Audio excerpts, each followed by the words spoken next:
मेरे को ऐसा लगता है कि आज की इस परिस्थिति में जितने भी पेरेंट्स हैं उनको थोड़ा सा शिक्षित होना बहुत जरूरी है।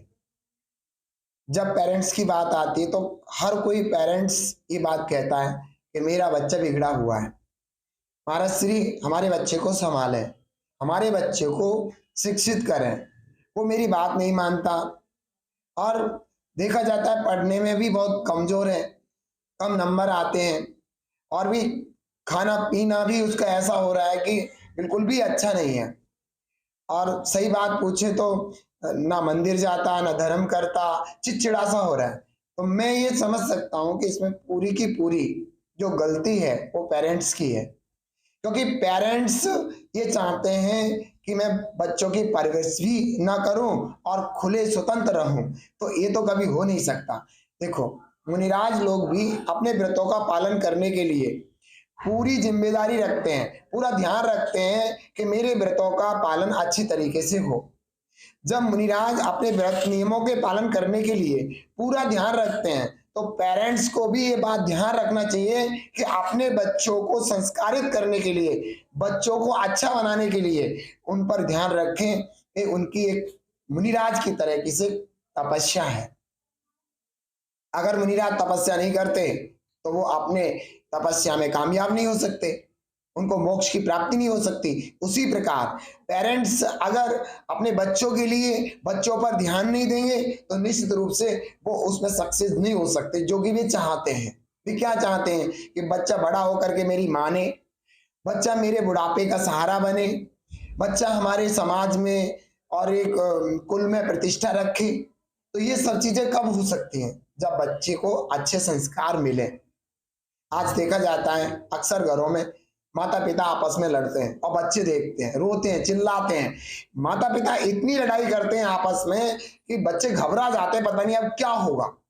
ऐसी स्थिति पर वे माता पिता को आदर कैसे दें? आदर तो उसे दिया जाता है जो गुण में अधिक हो, गुणों में अधिक हो, हमारे से बड़ा हो, हमारे लिए आदर्श हो। माता पिता क्या आदर्श दे रहे हैं बच्चों को? आपने कभी देखा? मुझे लगता है कि आदर्श देने में 0 नंबर है, बल्कि उल्टा कर रहे हैं, बच्चों को गलत सिखा रहे हैं। बच्चा बड़ा होगा, कल को वो भी अपना घर परिवार बनाएगा और इस स्थिति पर वह, मुझे लगता है जो तुमने उसे सिखाया है, जो शिक्षा दी है, निश्चित रूप से वही शिक्षा उसके जीवन में दिखाई देगी, तो वो आपको अच्छी नहीं लगेगी। ध्यान रखो, बच्चा जब गलती करता है आप उसको पीटते मारते हो, बहुत कुछ कहते हो और सर पकड़ के बैठते हो और भावना ये रहती है कैसे ही सुधर जाए। दूसरों को सुधारने से पहले खुद सुधरो। आपको वो घटना अच्छी तरह याद होगी कि कोई एक जैन श्रावक थे, बहुत होशियार थे। गांव में एक जो जिस गांव में जिस नगर में रहते थे उस नगर में उनकी बहुत बड़ी प्रतिष्ठा थी।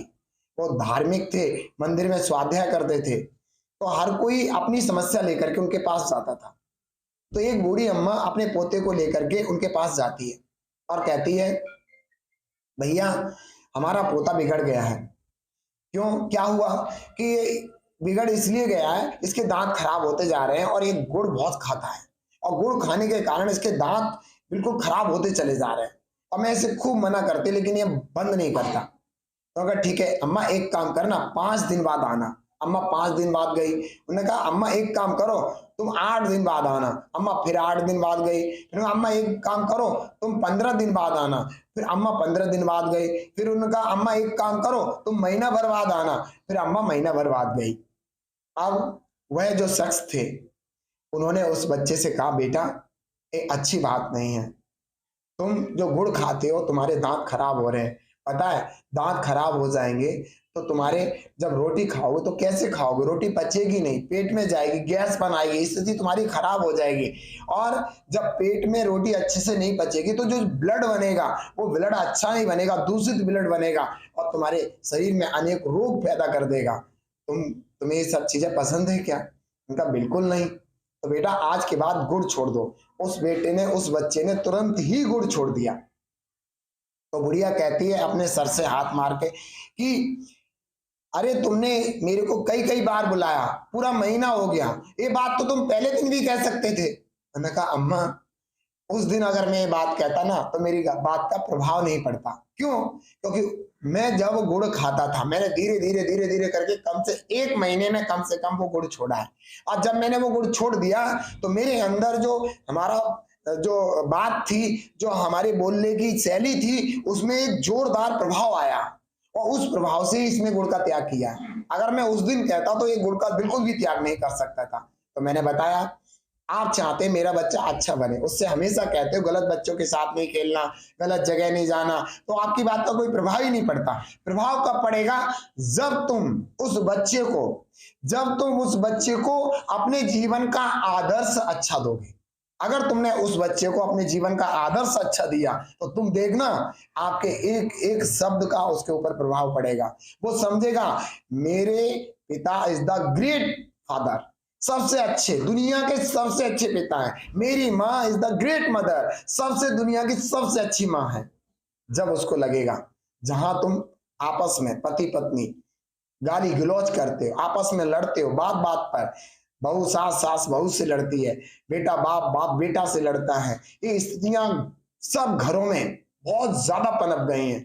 इसके कारण हमारे छोटे छोटे नन्हे नन्हे बच्चे आपकी इस लीला को देख करके, इस वीडियोस को देख करके बड़े दुखी हैं, रोते हैं। और अब तो ऐसा भी लगता है उनको, ऐसा लगता है कि मेरे घर में मेरे लिए कोई नहीं है, ना पिता मेरे रहे ना माँ मेरी रही। तो बच्चे जब बड़े होते हैं तो वो अपने रिश्ते स्कूलों में बनाने लगते हैं। लड़का गर्लफ्रेंड को ढूंढने लगता है और लड़की बॉयफ्रेंड को ढूंढने लगते हैं, आपस में वहां कनेक्ट हो जाते हैं और कनेक्ट होने के बाद अपनी सभ्यता खत्म कर देते हैं, संस्कृति खत्म कर देते हैं।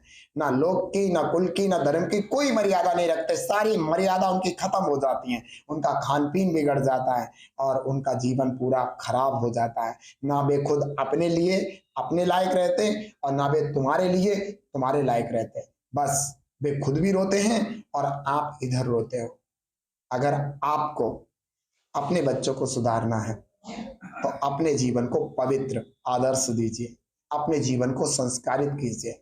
आप देखोगे एक दिन आपका स्वयं का बच्चा आपके लिए बहुत ज्यादा अहमियत रखेगा। ध्यान रखो इस बात को कभी नहीं भूलना। दूसरों को आदर्श देने से पहले अपने संस्कारों को अच्छा बनाइए।